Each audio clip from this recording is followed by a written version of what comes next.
Good morning, students. Welcome to Pioneer Convent School. Today we start our chapter 17, Forest, our Lifeline.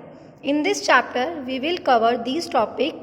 The topic is forest, structure of forest, importance of forest, interdependence of plants and animals in a forest, food web, food chain, deforestation and afforestation.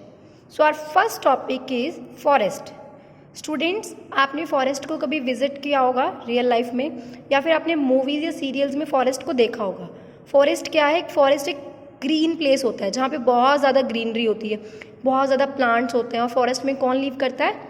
Animals leave करता है. सो इस chapter में हम forest के बारे में पढ़ेंगे. So our first topic is forest. What is forest? Forest क्या होता है?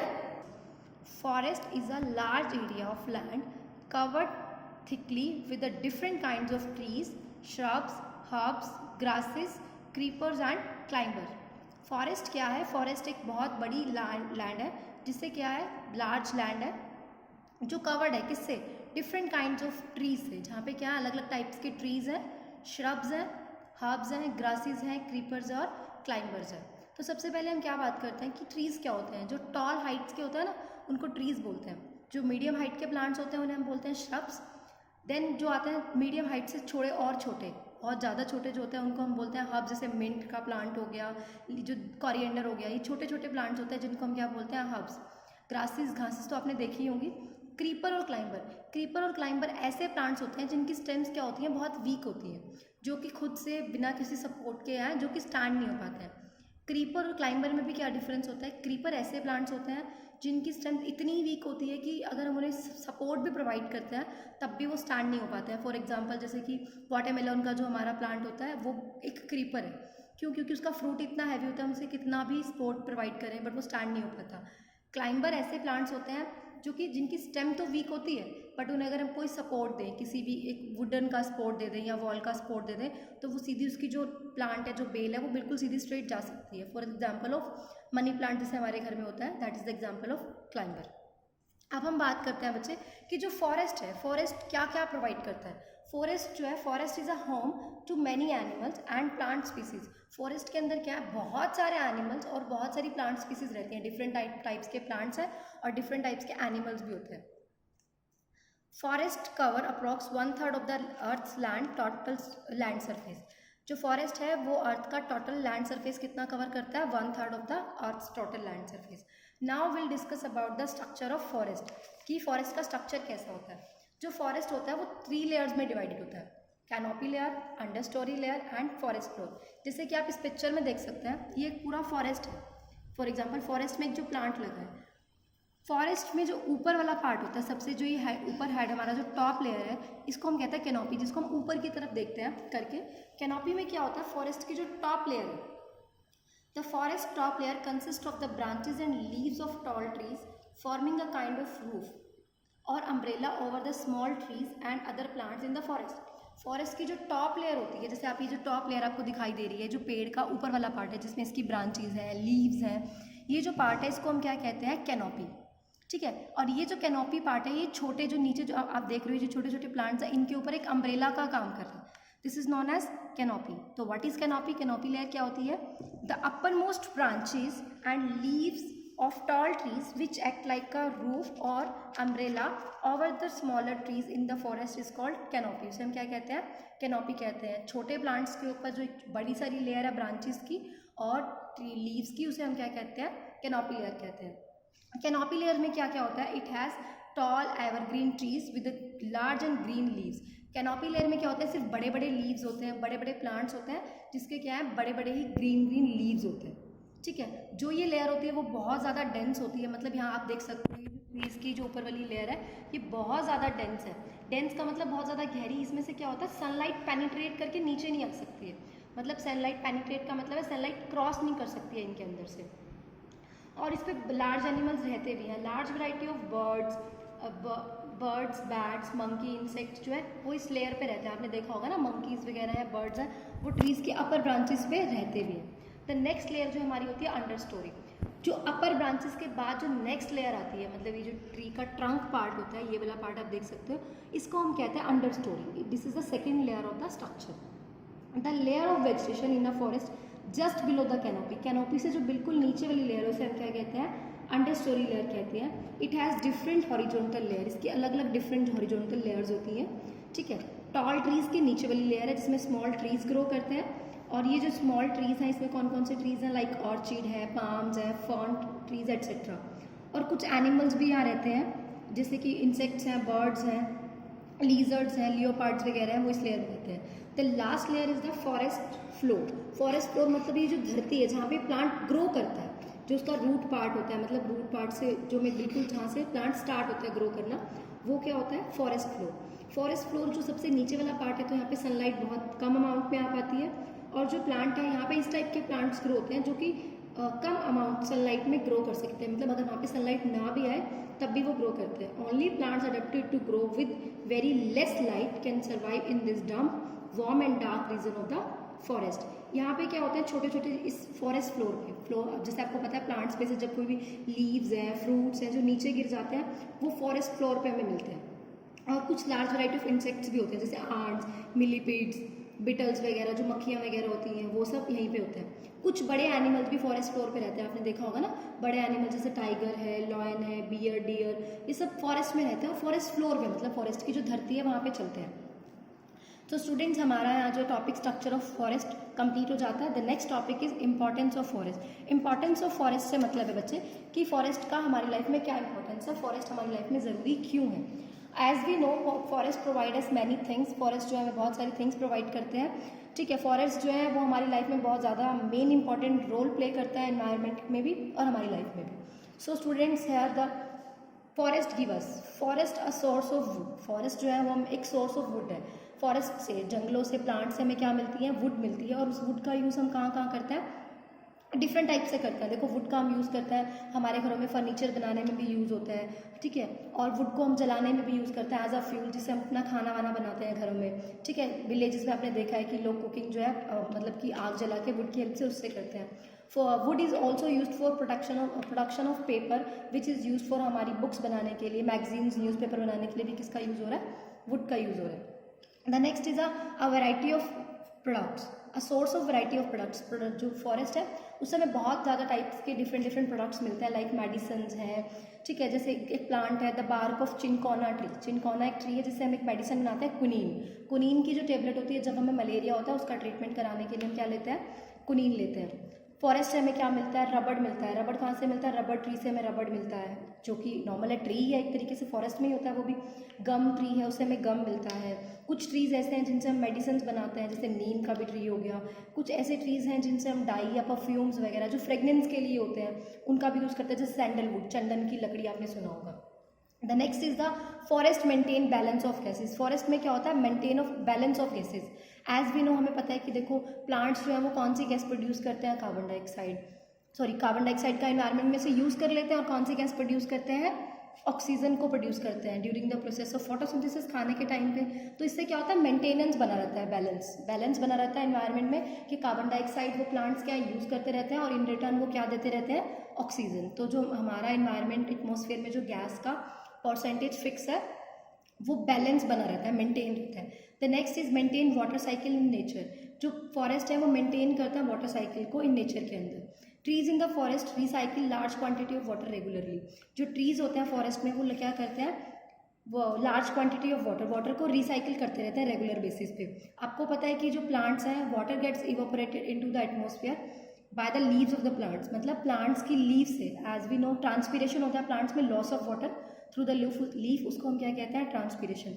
वो जो वाटर है ट्रांसपीरेट होकर वो कहाँ जाता है, हमारा एनवायरनमेंट में जाता है। तो उससे भी क्या होता है, प्रॉपर वाटर साइकिल मेंटेन रहता है एनवायरनमेंट के अंदर। मतलब हमारी जो हमारा एटमॉस्फेयर है उसमें किसकी हेल्प से, फॉरेस्ट की हेल्प से।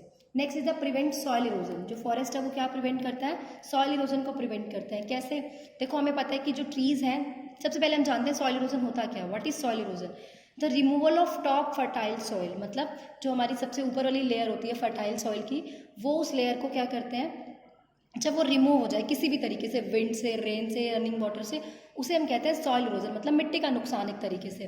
तो जो प्रिवेंट करता है फॉरेस्ट है, फॉरेस्ट प्रिवेंट करता है सॉइल इरोजन को। कैसे, कि हमें पता है कि जो प्लांट्स हैं, प्लांट्स की जो रूट्स हैं वो सॉइल को बाइंड करके रखती हैं। बाइंड करना मतलब होल्ड करके रखती हैं।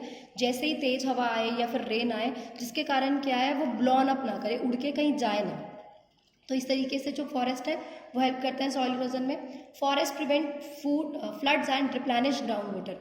फ्लड को भी प्रिवेंट करता है, नॉर्मल सी बात है। अगर देखो कि फॉरेस्ट जो है एक act as a big check dam in the regions, they slow down the flow of rain water. जैसे बहुत ज़्यादा क्या होता है, बहुत ज़्यादा अमाउंट में पानी का फ्लो आ रहा है, अगर नॉर्मल है, अगर हम किसी रैम्प से पानी को डालते हैं, क्योंकि वहाँ पे बीच में रोकने वाला कुछ नहीं होता, तो पानी का फ्लो बहुत ज़्यादा फास्ट जाता है नीचे। और अगर वही को उसको स्मूथ सरफेस पे या मैं बीच में कुछ मतलब कि पत्थर वगैरह अड़ा दूँ, तो पानी का जो फ्लो है वो स्लो हो जाएगा। तो सेम एज क्या करते हैं, जो फॉरेस्ट में जो ट्रीज़ हैं वो पानी को रोकने का काम करता है, एक तरीके से स्टॉपर का काम करते हैं और कंट्रोल करते हैं किसको, फ्लड को आने में कंट्रोल करते हैं। दूसरी बात, जो ट्रीज़ हैं, अगर बाई चांस बारिश आ जाती है, पानी भाई कहीं भर जाता है, तो ट्रीज़ क्या करते हैं, धीरे धीरे पानी को अब्जॉर्ब कर लेते हैं जो लैंड पे क्रिएट हुआ है, और वो पानी धीरे धीरे कहाँ चला जाता है, ग्राउंड वाटर में, ग्राउंड में चला जाता है। तो इस तरीके से क्या होता है, ये जो फॉरेस्ट है वो रिप्लेनिश करते हैं ग्राउंड वाटर को। रिप्लेनिश मतलब रीफिल कर देते हैं ग्राउंड वाटर को। नेक्स्ट, एज वी नो, देखो जंगल में बहुत सारे एनिमल्स रहते हैं, तो वो वहाँ से खाना भी लेते हैं और उनको रहने का जगह भी मिलती है वाइल्ड एनिमल्स को, जैसे टाइगर हो गया, लॉयन है, एलिफेंट्स एक्सेट्रा। तो forest provide food shelter to the wild life. Next one is a reduce pollution. Forest क्या है, वो पॉल्यूशन को भी रिड्यूस करते हैं। कैसे? फॉरेस्ट एब्जॉर्ब, हमें पता है कि फॉरेस्ट क्या एब्जॉर्ब करता है, कार्बन डाइऑक्साइड को एब्जॉर्ब करता है एनवायरनमेंट में से, और कार्बन डाइऑक्साइड का लेवल इन्वायरमेंट में से कम हो जाता है। एज वी नो, अगर कार्बन डाइऑक्साइड इन्वायरमेंट बहुत ज़्यादा रहेगी तो वो हमारे लिए हार्मफुल है, वो एक तरीके से पॉल्यूशन ही क्रिएट करती है। दूसरी बात क्या है कि trees bind soil particles together. जो ट्रीज है वो सॉइल पार्टिकल को बाइंड करके रखता है, जिससे सॉइल पार्टिकल्स जो है वो एयर में जा नहीं पाते और जो हमारी एयर है वो फ्रेश रहती है। So students, here are the topic importance of forest is completed.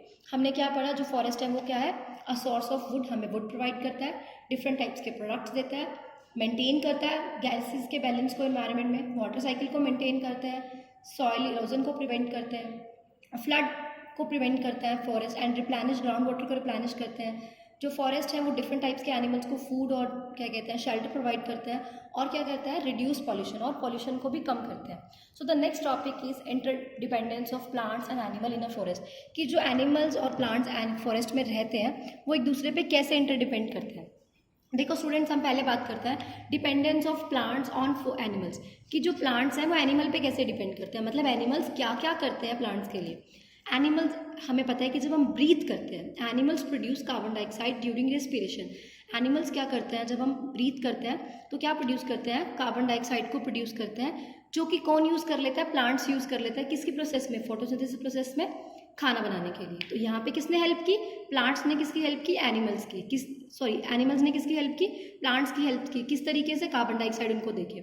Second one, animals जो है वो क्या हेल्प करते हैं, एनिमल्स लाइक बटरफ्लाइज, हनी बीज, बर्ड्स, ये जो डिफरेंट टाइप्स के जो एनिमल्स हैं ये पॉलिनेशन में हेल्प करते हैं। पॉलिनेशन का मतलब होता है कि जब प्लांट्स के अंदर वो होता है, जब नया प्लांट रिप्रोड्यूस करने लगता है, जब डिफरेंट जब मेल प्लांट और फीमेल प्लांट्स अलग अलग होते हैं, हमने पढ़ा ना पॉलिनेशन क्या होता है, 6th में हमने पढ़ा था, ट्रांसफर ऑफ पॉलन ग्रेन्स। जो फ्लावर के पॉलन ग्रेन्स होते हैं, सेक्स सेल्स होती है, उनका ट्रांसफर करना एक दूसरे पे, उसमें भी एनिमल्स हेल्प करते हैं। डिस्पर्जल्स में भी क्या है, एनिमल हेल्प करते हैं। जो प्लांट्स फ्रूट्स का डिस्पर्जल होता है, सीड्स का डिस्पर्जल होता है, मतलब एक जगह से दूसरी जगह सीड कैसे चला जाता है, वो भी कौन हेल्प करता है, एनिमल्स।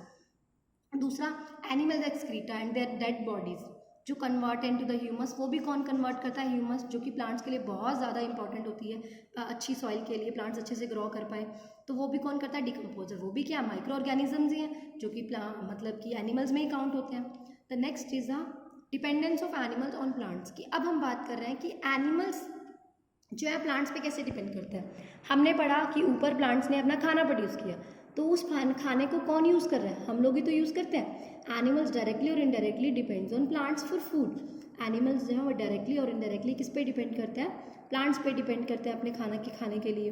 दूसरी बात, जो बड़े बड़े ट्रीज़ हैं वो क्या, अब ये जो ट्रीज़ हैं प्लांट्स ही हैं, ये जो बड़े बड़े ट्रीज़ हैं ये किसको शेल्टर प्रोवाइड करते हैं, डिफरेंट टाइप्स के एनिमल्स को। जो बर्ड्स हैं, इंसेक्ट्स हैं, मंकी हैं, ऑल जो है वो कहाँ रहते हैं, ट्रीज़ की ब्रांचेस पे लीव कर रहे हैं। तो प्लांट्स क्या प्रोवाइड कर रहे हैं, उनको शेल्टर प्रोवाइड कर रहे हैं, घर प्रोवाइड कर रहे हैं। थर्ड थिंग, हमने बोला था कि जो प्लांट्स हैं एनिमल से कार्बन डाइऑक्साइड ले रहे हैं, तो इन रिटर्न उनको वो क्या देते हैं, ऑक्सीजन गैस प्रोवाइड करते हैं, जो कि हम एनिमल्स हैं वो किस में यूज़ करते हैं, रेस्पिरेशन प्रोसेस में हम उनको यूज़ कर लेते हैं। सो स्टूडेंट्स, हमने यहाँ देखा कि जो प्लांट्स हैं वो एनिमल्स पे कैसे डिपेंड कर रहे हैं और एनिमल्स जो है वो प्लांट्स पे कैसे डिपेंड कर रहे हैं। तो आप इसको एक बार वन बाय वन रीड करेंगे तो आपको ये टॉपिक बहुत अच्छे से क्लियर हो जाएगा। So our next topic is the food chain. Food chain क्या होता है? फूड की चेन एक तरीके से, मतलब एक लेवल से दूसरे लेवल पे फूड का ट्रांसफर होना, ट्रांसफर ऑफ फूड समझ लो एक तरीके से।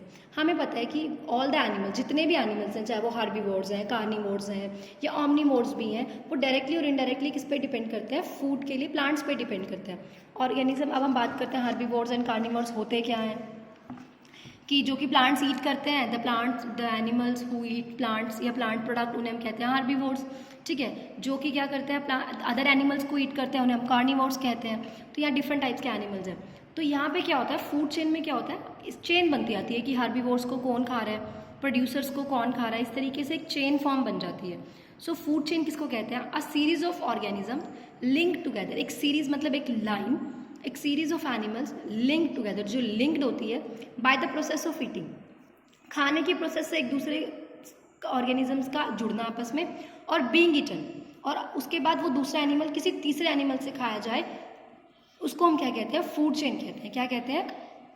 Food chain. जैसे कि आप यहाँ देख सकते हो, what is a food chain? A series of organisms linked together by the process of eating and being eaten for food is called food chain. एक ऑर्गेनिजम्स की सीरीज जो कि आपस में लिंक्ड है, किससे? ईटिंग से, ईटिंग प्रोसेस से, और बीइंग ईटन से, खुद खाना और फिर खुद किसी का खाना बन जाना, उस प्रोसेस को हम क्या कहते हैं? Food chain. वो चीज़ क्या कहलाती है? सीरीज, उसको हम कहते हैं food chain.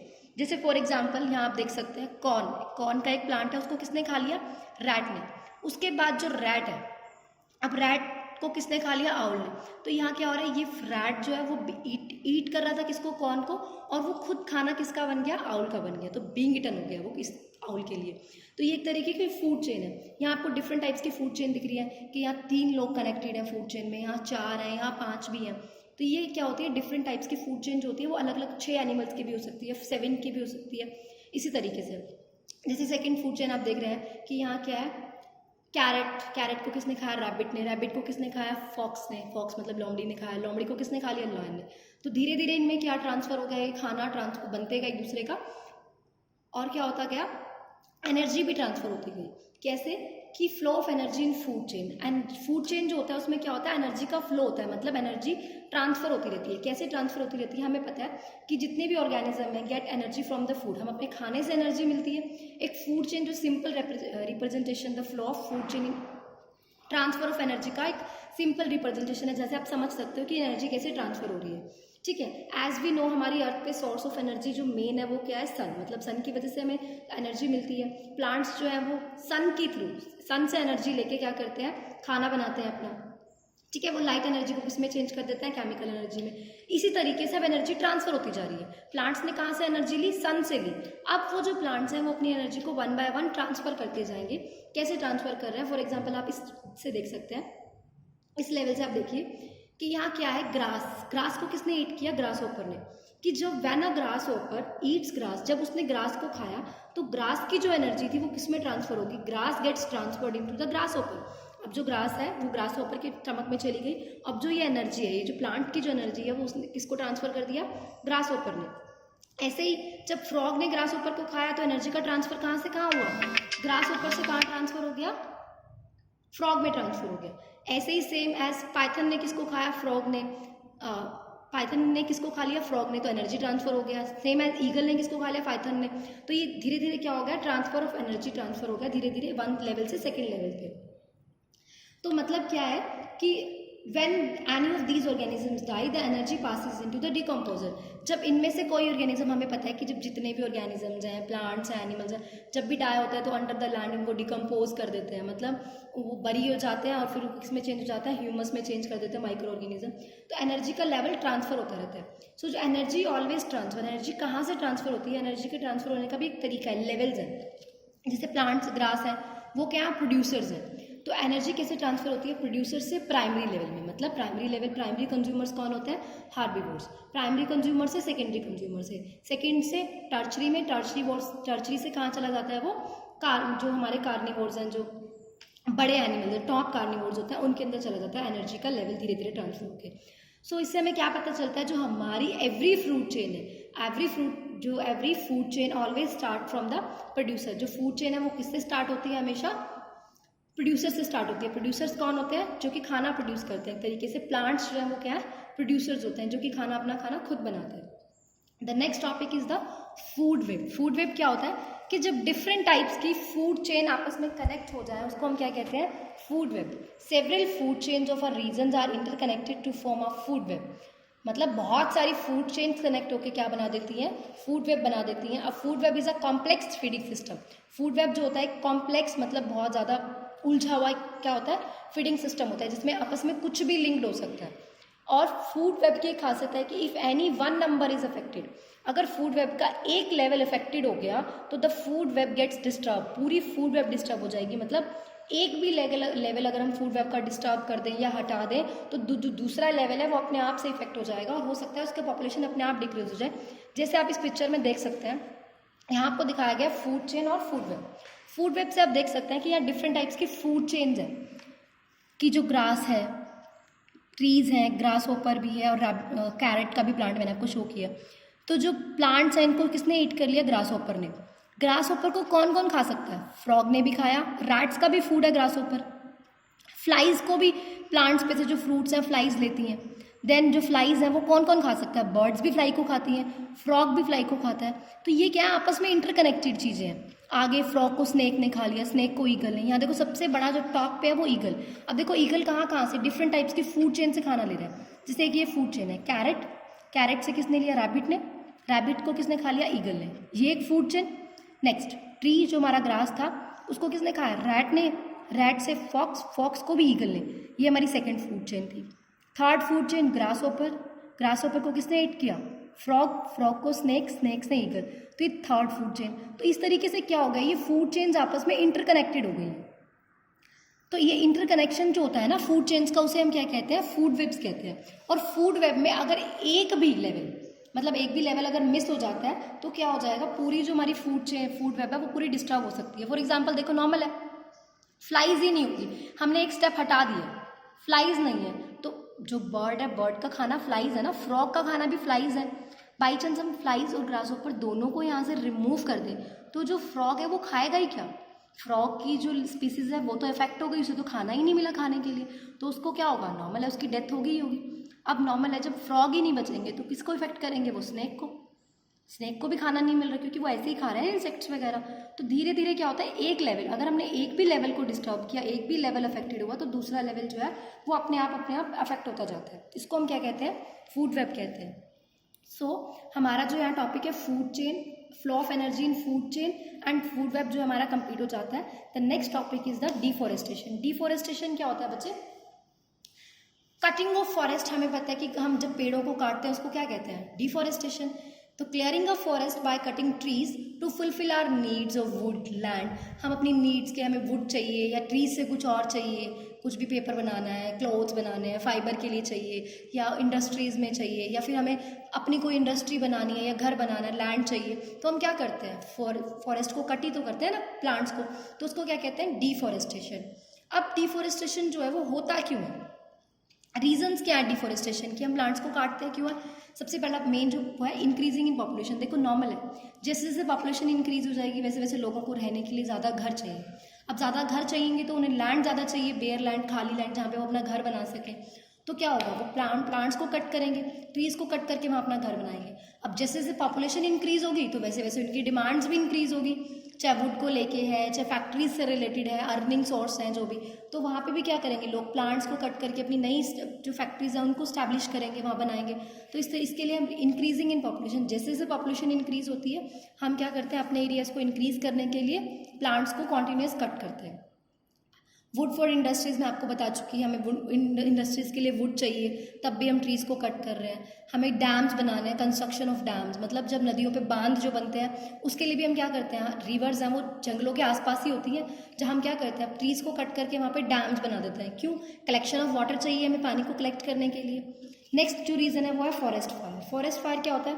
One the forest fire start, जैसे ही जंगल में एक बार फॉरेस्ट फायर मतलब आग लग जाए, स्टार्ट हो जाए, it does not stop easily, और वो क्या होती है? इजीली स्टॉप नहीं हो पाती है एंड मैनी ट्रीज जो वो जल जाते हैं और वो क्या हो जाता है? Causing deforestation. नॉर्मल है, प्लांट्स का लॉस ही तो हो रहा है ना वहाँ पे, तो वो डिफॉरेस्टेशन हो जाता है। अब बात आती है कि जब डिफोरेस्टेशन हो गया तो उससे क्या इफेक्ट पड़ता है, मतलब इफेक्ट्स ऑफ डिफोरेस्टेशन। डिफोरेस्टेशन हो गया तो उससे हमारी लाइफ पे क्या इफेक्ट पड़ता है, cause effects of deforestation. Deforestation cause, deforestation के कारण क्या होता है, change in the rainfall pattern. Rainfall मतलब जो हमारी बारिश है उसका पैटर्न चेंज हो जाता है। हमें पता है कि प्लांट्स हैं वो एक लार्ज अमाउंट में वाटर को इवापोरेट करते हैं इन द एनवायरनमेंट, और वही वाटर रिसाइकिल होकर एज अ रेनफॉल हमारे पास आता है। अब नॉर्मल है प्लांट्स की जो अमाउंट है, नंबर ऑफ प्लांट्स अगर कम हो जाएंगे तो जो वाटर साइकिल है एनवायरनमेंट का वो भी डिस्टर्ब हो जाएगा, जिस वजह से जो क्या है रेनफॉल का पैटर्न डिस्टर्ब हो जाएगा। Next is soil erosion. Plants नहीं होंगे तो सॉइल को बाइंड करके नहीं रखेंगे, तो जो फर्टाइल टॉप सॉइल है उसका भी रिमूवल हो जाएगा, तो वो भी क्या रीजन है, सॉइल इरोजन का रीजन क्रिएट हो जाएगा plant. Third is a global warming. Global warming क्यों होती है, जब एनवायरनमेंट में एक्सेस हमारी अर्थ का टेम्परेचर बहुत ज़्यादा बढ़ जाता है, मतलब अर्थ का टेम्परेचर जब ज़्यादा इंक्रीज हो जाता है तो क्या होती है ग्लोबल वार्मिंग। और अर्थ का टेम्परेचर क्यों इंक्रीज होता है, because of green house effect. जब ग्रीन हाउस इफेक्ट ज़्यादा हो जाए तो as we know green house effect होता क्यों है, कार्बन डाइऑक्साइड के इंक्रीजमेंट से। मतलब जब amount of concentration of carbon dioxide environment में इंक्रीज होता है तो ग्रीन हाउस इफेक्ट हो जाता है। तो इनडायरेक्टली जो ग्लोबल वार्मिंग है वो किस पे डिपेंड कर रही है, प्लांट्स पे। बिकॉज जब प्लांट नहीं होंगे तो ही तो हमारे एनवायरनमेंट में कार्बन डाइऑक्साइड का लेवल इंक्रीज होगा। तो इससे क्या क्रिएट हो रहा है, ग्लोबल वार्मिंग भी क्रिएट हो रही है एनवायरनमेंट के अंदर। तो जिससे क्या है, ग्लोबल वार्मिंग होगी तो फ्लड आने के चांसेस ज़्यादा होंगे, और फ्लड ज़्यादा आएगा तो ग्लेशियर वगैरह मेल्ट हो जाएंगे, तो वो भी हमें कैसे न कैसे करके हार्म ही करेगा। जैसे कि फ्लड कंडीशन होगी, ग्लोबल वार्मिंग से रिलेट होगा। And climatic changes, climatic changes मतलब मौसम में जो मतलब कि जो हमारे वेदर्स होते हैं डिफरेंट, समर विंटर, वो सब चीज़ें। Deforestation cause adverse climatic changes, मतलब बहुत ज़्यादा मेन क्लाइमेटिक चेंजेस कॉज करता है। क्लाइमेट बिकम वार्मर, बहुत ज़्यादा गर्म हो जाएगा। Dryer in the absence of humidity, क्योंकि इन्वायरमेंट में पानी नहीं है, मतलब अमाउंट्स ऑफ वाटर नहीं होगा हवा के अंदर, तो बहुत ज़्यादा क्या कहते हैं ह्यूमिडिटी क्रिएट हो जाएगी। ड्राई वेदर होगा, बहुत ज़्यादा गर्मी होगी, जो कि हमारे लिए हार्मफुल है। So these are the effects of deforestation. तो हमारे ये क्या इफेक्ट्स हैं, मतलब डिफॉरेस्टेशन से क्या क्या इफेक्ट होता है, रेनफॉल का पैटर्न डिस्टर्ब हो जाता है, सॉइल इरोजन क्रिएट हो जाता है, ग्लोबल वार्मिंग बढ़ जाती है, फ्लड कंडीशन क्रिएट हो जाती है, और क्लाइमेटिक चेंजेस मतलब मौसम के भी जो है वो बहुत चेंज हो जाता है, मतलब बहुत ज़्यादा गर्मी क्रिएट होने लग जाती है। अब यहाँ सिंपल सा एक टॉपिक आता है, conservation of forest. Conservation of forest मतलब आप जंगलों को बचा कैसे सकते हो, कैसे बचा सकते हैं। सबसे पहले तो जो रैकलेस कटिंग है, कटिंग डाउन ऑफ फॉरेस्ट है, उसे हमें रोकना चाहिए। Tree for a tree, tree for a tree principle should be adopted. मतलब अगर हम एक ट्री गिर रहा है, एक ट्री को किसी न किसी वजह से काट दिया है, तो उसकी जगह पे हमें ट्री लगाना चाहिए। A new tree should be planted. हमें पेपर, जो हमारे ओल्ड न्यूज़पेपर है, मैगजीन्स, बुक्स वगैरह हैं, उनको यूज़ करना चाहिए, रिसाइकलिंग के लिए भेजना चाहिए, ऐसे जला नहीं देना चाहिए, वेस्ट फेंकना नहीं चाहिए। जो वुड एज अ फ्यूल इसको यूज़ करें, दिस शुड बी डिस्करेज, मतलब हमें लकड़ियों को जलाना नहीं चाहिए। ठीक है, हम एलपीजी वगैरह का यूज़ कर सकते हैं खाना बनाने के लिए। ठीक है, तो ये क्या वेज है हमारे कंजर्वेशन ऑफ फॉरेस्ट, मतलब फॉरेस्ट को हम कैसे बचा सकते हैं। So the our last topic is the afforestation. Afforestation क्या होता है बच्चे, प्लांट्स लगाना। With the growing awareness among people the importance of forest has been realize. अगर हम लोगों को अवेयर करेंगे कि फॉरेस्ट की इंपॉर्टेंस बता के, तो उन्हें फील होगा कि फॉरेस्ट हमारे लिए कितना ज़्यादा इंपॉर्टेंट है।